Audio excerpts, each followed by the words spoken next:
Romanos, capítulo número 6, versos 1 e 2 dizem assim: Que diremos, pois?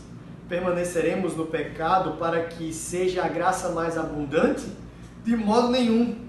Como viveremos ainda no pecado, nós os que para ele morremos?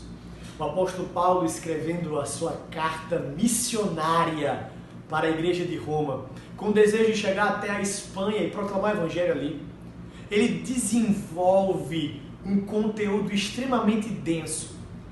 E falando sobre a nossa liberdade que nós temos em Cristo, e falando sobre a graça de Deus que superabunda nas nossas vidas, o apóstolo Paulo vai dizer: aonde teve o pecado, superabundou a graça. Mas o apóstolo Paulo é um homem muito inteligente e ele sabia das possíveis perguntas que os homens fariam.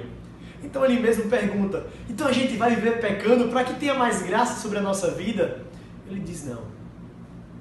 Nós precisamos andar na luz. Como é que nós vamos nos gloriar no pecado? Como é que nós vamos desfrutar de uma vida de pecado? Nós que já somos alcançados pelo amor de Deus. Não. A ideia aqui é que o pecado é um erro do percurso. E quando ele acontece, nós não decaímos da graça. Ao contrário, a graça se manifesta na nossa vida. Mas nós lutamos para ter uma vida agradável a Deus. Meus amados, nós não podemos ser escravos conscientes. Nós já fomos libertos do pecado, mas muitas vezes nós, pela nossa própria vontade, queremos nos entregar às paixões carnais.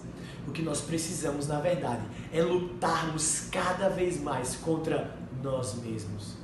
Às vezes a luta não acontece nem com aqueles que estão ao nosso lado, acontece internamente. Então lute contra você mesmo, faça guerra contra você mesmo e não dê brechas para o pecado, mesmo sabendo que onde há o pecado, há a manifestação da graça de Deus cobrindo ele para aqueles que são eleitos, mas que nós possamos cada vez mais lutar e ter uma vida agradável a Deus. Que Deus nos abençoe.